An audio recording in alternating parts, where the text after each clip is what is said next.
ನಮಸ್ಕಾರ. ನಾನು ನಿಮ್ಮ ಪ್ರೀತಿಯ ವಿಶ್ವನಾಥ್. ದಿನಾಂಕ 17/8/2025 ನಮ್ಮ ಕರ್ನಾಟಕ ರಾಜ್ಯ ಮಾನವ ಹಕ್ಕುಗಳ ಜಾಗೃತಿ ಸಮಿತಿ ವತಿಯಿಂದ ನಾವು ಉಚಿತವಾಗಿ ಕಣ್ಣಿನ ತಪಾಸಣೆ ಶಿಬಿರವನ್ನು ಹಮ್ಮಿಕೊಂಡಿದ್ದೀವಿ. ಈ ಒಂದು ಶಿಬಿರವನ್ನು ಹೊಸಕೋಟೆ ಟೌನ್ನಲ್ಲಿರುವ ಸ್ವಾಮಿ ವಿವೇಕಾನಂದ ವಿದ್ಯಾಕೇಂದ್ರದಲ್ಲಿ ಹಮ್ಮಿಕೊಂಡಿರ್ತೀವಿ. ಸಮಯ ಬಂದು ಬೆಳಗ್ಗೆ 9 ರಿಂದ ಮಧ್ಯಾಹ್ನ 2 ಗಂಟೆವರೆಗೂ ಇರ್ತದೆ.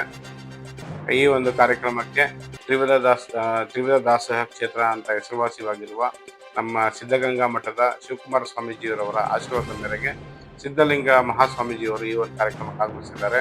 ಹಾಗೆ ಈ ಒಂದು ಕಾರ್ಯಕ್ರಮಕ್ಕೆ ನಿಮ್ಮೆಲ್ಲರ ಅಚ್ಚುಮೆಚ್ಚಿನ ನಾಯಕರು, ಜನಪ್ರಿಯ ಶಾಸಕರು, ಹಾಗೆ ದೀನದಲಿತರ ಬಂಧು, ಯುವಕರ ಕಣ್ಮಣಿ, ಬಡವರ ಬಂಧು, ಅಶಕ್ತರ ಆಶಾಕಿರಣ ಅಂತಲೇ ಹೆಸರುವಾಸಿಯಾಗಿರುವ ಶ್ರೀಯುತ ಶರತ್ ಬಚ್ಚೇಗೌಡರು ಕೂಡ ಈ ಒಂದು ಕಾರ್ಯಕ್ರಮಕ್ಕೆ ಆಗಮಿಸಿದ್ದಾರೆ. ಹಾಗೆ ಈ ಕಾರ್ಯಕ್ರಮಕ್ಕೆ ಹಲವಾರು ಗಣ್ಯಾತಿಥಿಗಳು ಈ ಒಂದು ಕಾರ್ಯಕ್ರಮಕ್ಕೆ ಆಗಮಿಸಿದ್ದಾರೆ.